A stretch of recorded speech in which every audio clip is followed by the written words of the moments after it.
Hello, everyone. Welcome to Conversations with Sekani, a podcast for people in their 20s who are trying to figure out life and not get lost along the way.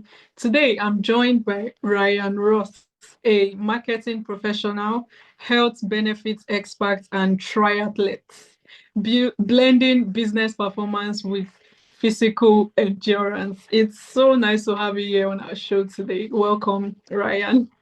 Happy to be here. All right. So tell me, who is Ryan beyond these titles, basically? Oh, well, Yeah. I'm a dad. I'm a husband. I have a wife, and I live in New Jersey. And I thought this was really interesting because you approached me, and I think the concept of the podcast itself is really interesting because I know that there's things that I would probably do differently when I was in my 20s. I'm not in my 20s anymore, but I you always want to be able to say like, all right, kids, do this instead of that. Okay. So I think it's good when you have a way to do that and tell people because I've done things well, I've done things differently than I would have liked to, and Mm. I think I've learned some things along the way that I can help people with. So I'm happy to share. All right. Thank you. I am also glad that, you agreed to come on here and share your insights with us. And the truth is, right, people differ, right? And there are some people who have older persons to guide them along the way. And Sure. there are some who do not have anyone to guide them. So I feel like my podcast is for those people that don't have people to guide them, right? So that's why we look for experts like you to come and, show us the way. I don't Sure. want to use the word I'm an bad. expert in some things, but I'm still learning for a lot of other things. So I'm Oh. happy to chat. All right, so thank you.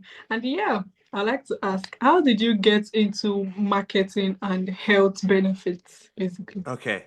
So I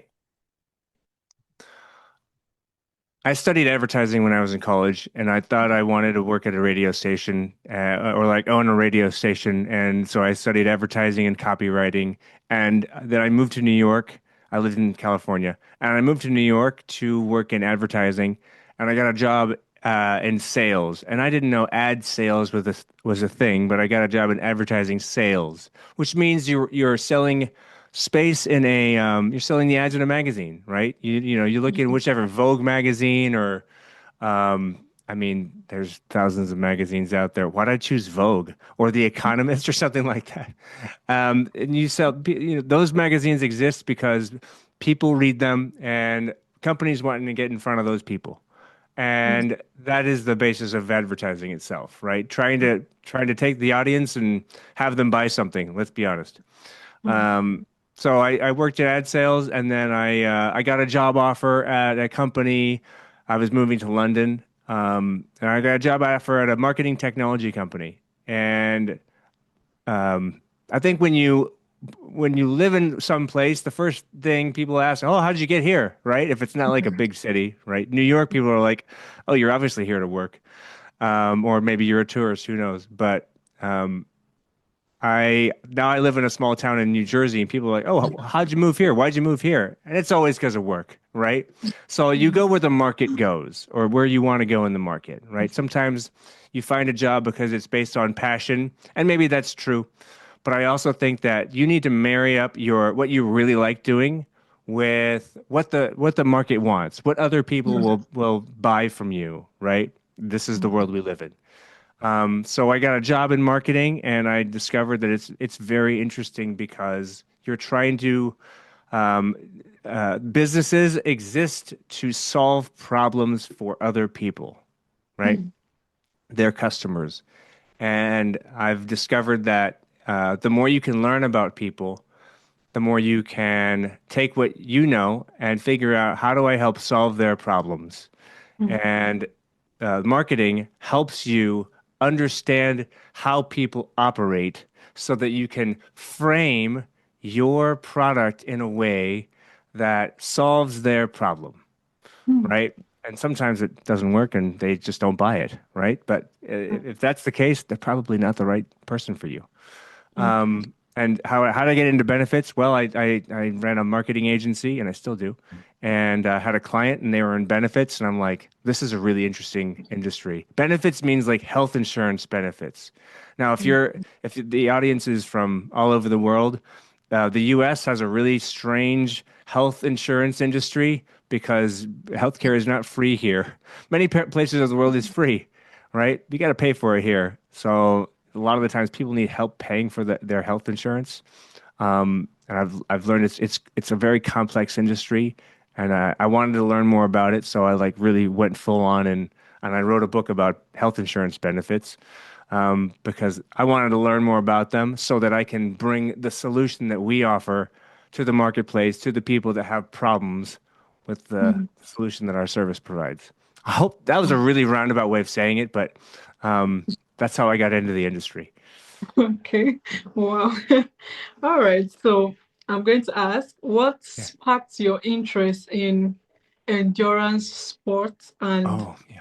triathlons? I don't know if I'm Yeah. pronouncing that You correctly. you nailed it. I was at the 2011 New York City Marathon, and there's a very, I don't know if it's famous, but maybe it's iconic, street that people run on. And it's in Manhattan, and I was, watching everybody else that was running the marathon. I was not running the marathon. I was Wow. watching people run the marathon, and I saw a guy. He was running the New York City Marathon, which is a long race, right? Wow. He's at like mile 25, and he's running the race, and he had no arms and he had no legs. So he was a quadriplegic, no arms and no legs, and yet he was still running the marathon. And I was like, oh my gosh, I am able-bodied. I have no reason to not do stuff like this because I still can, you know? So I was like, I want to start doing, high achieving things, doing hard things, I suppose. And then I was talking with a friend that I met at some event. So that's running, right? Those are running races. Yeah. Triathlon is not a running race. It's you swim, then you bike, and then you run. And I was speaking with a friend, and he had just completed something called an Ironman, and I'd kind of heard of it, but I didn't know what it was. And he explained it to me, and I thought that was pretty cool because he seemed like a sharp dude, and he seemed like he had a head on his shoulders, and I'm like, I could do that. Um, and then, if I'm being honest, I was at the, I worked with a guy that second friend made me aware of what triathlons were. Mm. And then I ran into a guy that I didn't really like him, but he had just completed a triathlon, and I'm like, oh, gosh, if this guy can do it, I could definitely do it. Okay. And then my dad also he completed 3 triathlons when he turned 50, so I thought that was pretty respectful, or it was admirable. So I'm like, I think I'm gonna do one of these, and so I did one, and now I've done 16. So Wow. it's a slippery 16. slope. You gotta you gotta like punishment or something. Okay. Well, I don't know if I should describe you as someone who sees things and feel like, oh, I can do this, right? Yeah, I don't I know. feel like I can describe you as someone like that, right? Yeah. But let's talk about your triathlons. How was it like for you? Was it easy? And what was the journey like for you Uh, to yeah. I think your first one, you're always scared because you don't know how you're gonna feel. um, Um, I did the New York Triathlon in 2013, 2014, and you have to swim in the Hudson River. Usually that scares people because it seems to be dirty, and it's not as dirty as it was, but it's dirty. But it's a 1,500-meter swim.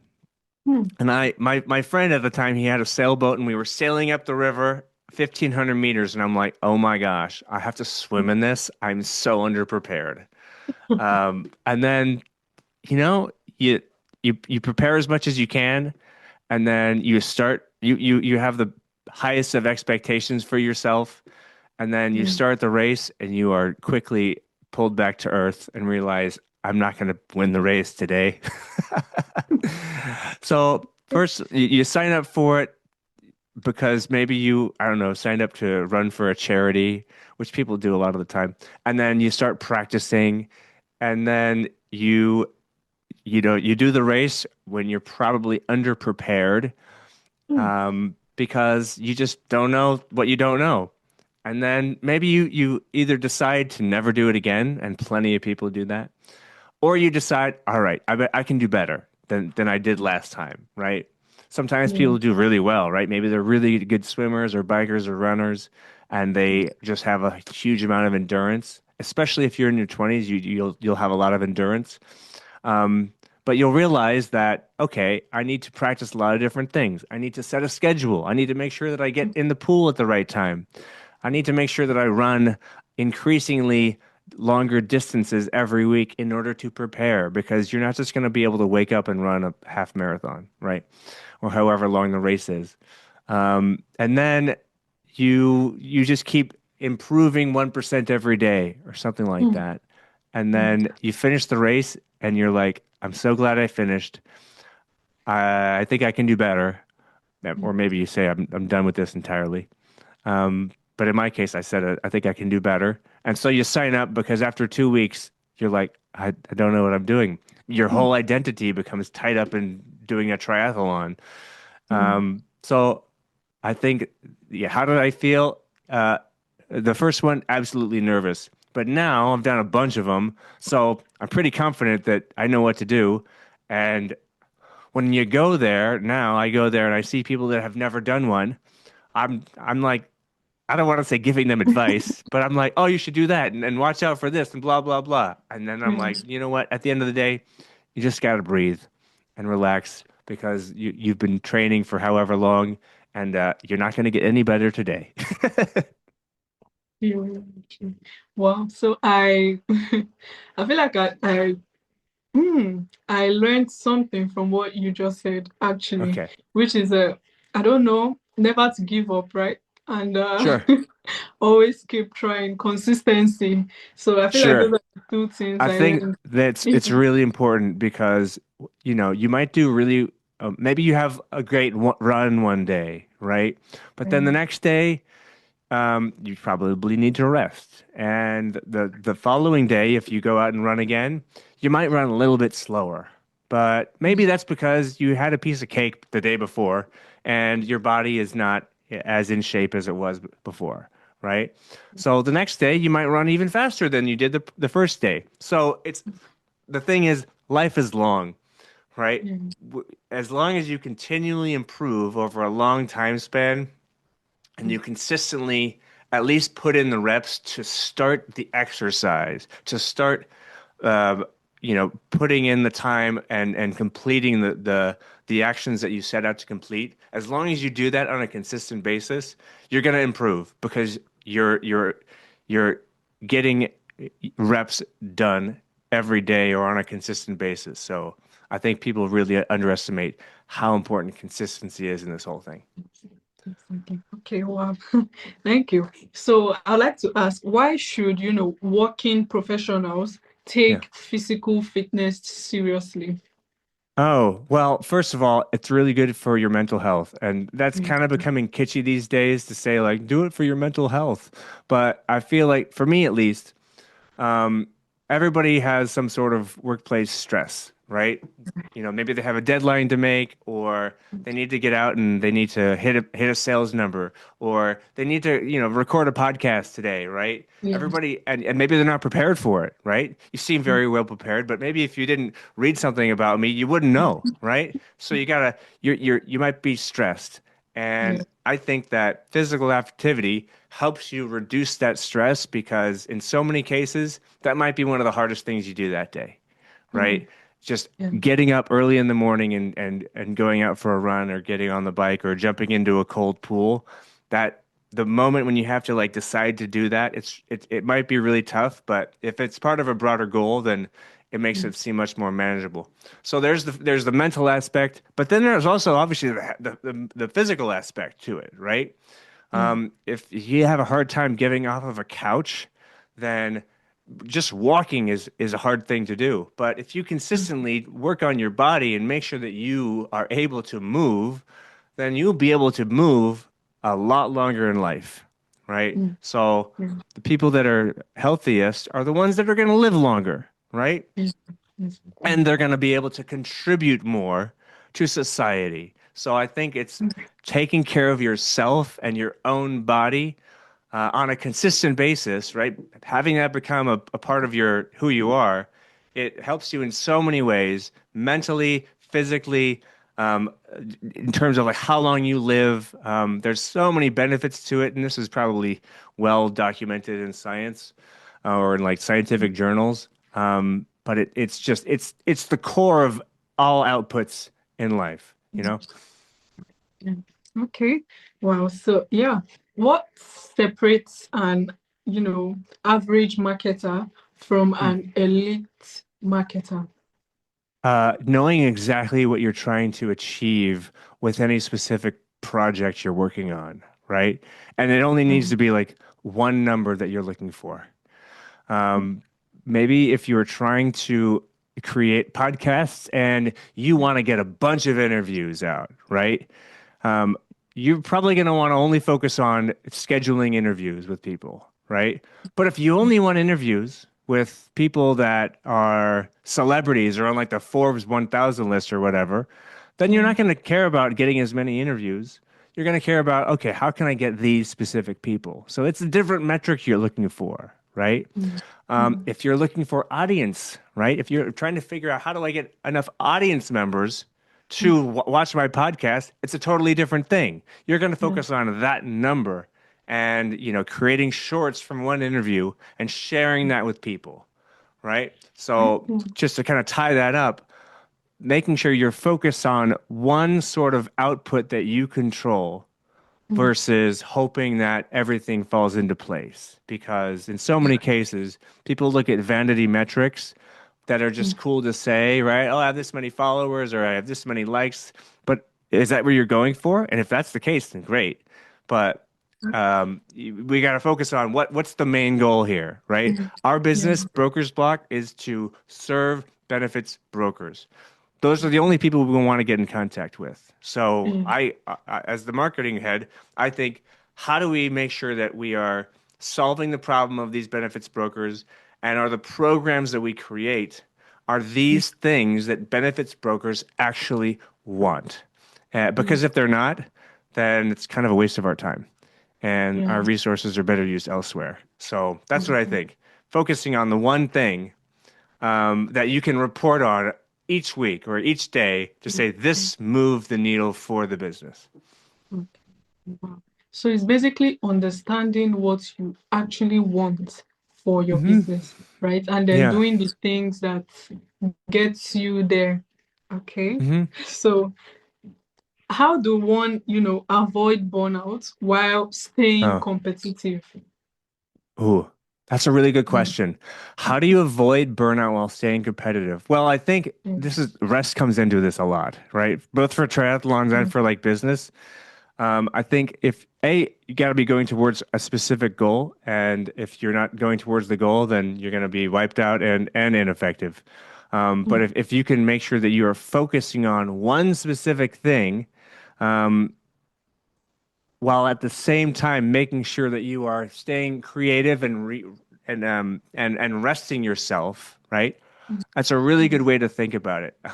Maybe you can't. I don't know, but I think the key thing is making sure that you are focused on the number one thing. And if you can't, if you achieve those first priorities first, then mm, everything else that comes secondary, you're not going to worry about if they worked or not. So I would probably like rephrase and cut the last 3 minutes and start here from where your question was. I would say mm, first, prioritize, making sure that, all right, this is exactly what I want to get done. If you have a running race, you could mm, say, I want to run this. If it's a 5K, I want to run this in half an hour, right? Maybe 20 minutes if you're fast, or 15. I want to run this. So then you're going to focus on, all right, I'm only going to focus on getting under 15 minutes for the race, whatever that time is. And then, once you've accomplished your goal for that day, then you can take it easy and make sure that you are ready for the next repetition. If you're in marketing, right, and you want to, I need to mm, get in front of this audience, right? I need to create that ad campaign, whatever. You want to focus on prioritizing. These are the things I need to do in order to Mm, actually solve that, create that campaign. Um, mm, if you're creating a Facebook campaign, that's maybe what your goal is right now, right? You're not going to be screwing around trying to buy a billboard. You want to focus on only working on the Facebook campaign. There's a lot of mm, different things involved in doing that, but knowing what your goals are, prioritizing the first things you need to get done in order to actually hit that goal. mm, It's uh yeah, I don't want to say you would avoid burnout because it might take some time to actually get up to your knowledge and how the mm, platforms work. mm. But that combined with making sure that you're staying physically active, it's a much better way to do that. Okay, thank you so much for that insight, actually. Yeah. So I don't know, I was moved to ask you, Yeah. you've been on, I believe you've been on, multiple podcasts before, right? Mhm. So is there a particular question you always hope people should ask you, but they never really do? Or is there something you would like to talk about, but you've not actually gotten the chance to? Or do you have Yeah. anything you want to share with us, actually? Well, I'm curious. Like, let me turn it around because I've hosted a lot of podcasts myself, right? What are you trying to do with this podcast? Okay, so yeah, basically it's basically to, guide people, the Yeah. younger ones, on, Yeah. how to go about some certain things.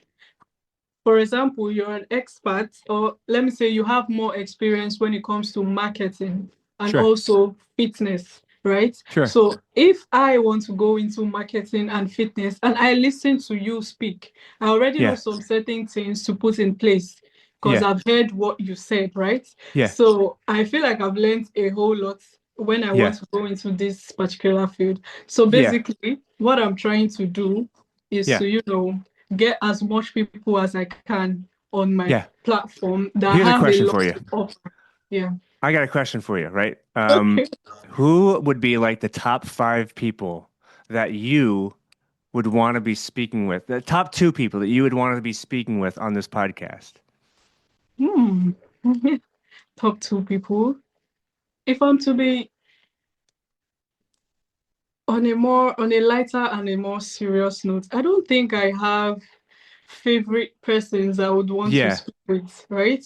I Yeah. just want to speak with a whole lot of people that have advice Okay. for young people. So I don't think I Yeah. have But there's favorite. somebody that you've been like, oh, they'd be cool to talk to, right? Maybe you've been scrolling on YouTube. My point here Mm, is if you identify who you want to speak with, right? You think they'd have a great uh you'd have a good conversation with them. Some people want to mm, speak with like politicians out here, right, in the US, right? Or they want to speak with, I don't know, Ariana Grande because she was in a movie. mm. Or like who are the celebrities in your world? Okay. Who are you Well, like in my who? world, it's Nigeria, right? Yeah. I'm a Yeah. Nigerian. So I Yeah. have two favorite people that I would like to speak with. They're Yeah. also into podcasting. Yeah. Um, we have Undiluted. I think they're the host of Undiluted, where they just come and talk about basic things, but Yeah. it's Nigeria related, right? Okay. Yeah. And Okay. also there's Al Khan. I think that's her name. Yes, Khan. She basically talks about success and women, literally. So those are Okay. the two So people. so I think one thing that I like people to ask me that they haven't asked me is how do you get really cool guests on a podcast? Because I've done this multiple times and there is a formula. And I only have 2 minutes, so I want to be really brief with this. So Okay. I would say what you want to do is I think there's a scale of when people are they need the audience Mm, and when this is a supply and demand thing and when they don't need the audience. But you need to figure out when can I ask that person to come on my podcast? And the answer is when they need the audience, when they are trying to get something from everybody else, right? Billionaires don't care. They have everything they need, maybe, unless they're on a podcast and you're like, why is Mark Zuckerberg on Joe Rogan? Because he's got an audience there, right? So yeah. the time to reach out to that person is when you know that they have something that they want to give to the audience to get their attention. So you can speak with these What's the first one called? Undiluted. So, Undiluted. You reach out to yeah. you just find their email address, go on their website, find their email address, figure out what are they selling right now, and say, hey Yeah. guys, can you come on and talk on my podcast about what that is, right? Or can I come and speak to you about what's going on in Nigeria from my perspective, right? Yeah. So you need to Yeah. meet them where they're at because these are all just people, you know? Sometimes you think, oh, this is a celebrity, and I got to make sure that they'd never want to speak with me because I'm just, down here. But no, Yeah. you're at the same level. Mm. I've spoken with so many high-profile people because I just said, hey, do you want to come on and talk about this topic that I knew that they were very interested in? Mm. And they said yes, because the timing was right, yes, but also because I just kept asking, you know? I said, Mm. "Hey, you want to do this? Hey, do you want to do this? Hey, now maybe we'll talk about this, right?" So, I think my key point here is that oftentimes people really they prevent themselves from reaching out to the widest group of people or the focus group of people because Mm. they think that that is beyond them, right? And I'm not saying that reaching out to those people is beyond you, or maybe that you think that, but I'm saying that it is so much more accessible than you would ever imagine, and you should do it because I believe in you. Thank you so much. Wow, this is actually interesting, right? You should Because do this is it. the first time a guest has actually, asked, I turned it around. It's right? good. So this is the first time I'm experiencing this, and I feel like I have learned a whole lot from Good. what you said, and I feel moved to actually, take that one step because yes, the fear is there, right? I Yeah. feel like this is a celebrity. I don't think I have Yeah. what it takes, Oh, but totally do it. You'd be yeah, I will. surprised. You'd be way surprised. I have to Um, go, but this has been okay. a total joy. Thank you so much for having me on. I All really right. Thank you appreciate so it. much. And Yeah. I want to know who comes on after me. Hopefully, they're way cooler than me, and I'm sure they will be. All right, they will. So thank you so much. Thanks Okay. for tuning into Conversations with Sekani. If this episode sparked something in you, make sure to share to someone who you Yeah. think might need this, and also subscribe so you don't miss out on new episode. Yeah. Do have a wonderful day, One Ryan. more thing before we end, and then I gotta go. I just want to make sure that if anybody's interested in reading a book about benefits and marketing, check out my Yes, book. And so kind of you can put it in the show notes. yes, I do. Go.brokersblock.com/al-dente. We'll make sure that's in the links, but appreciate the time. Thank you so much.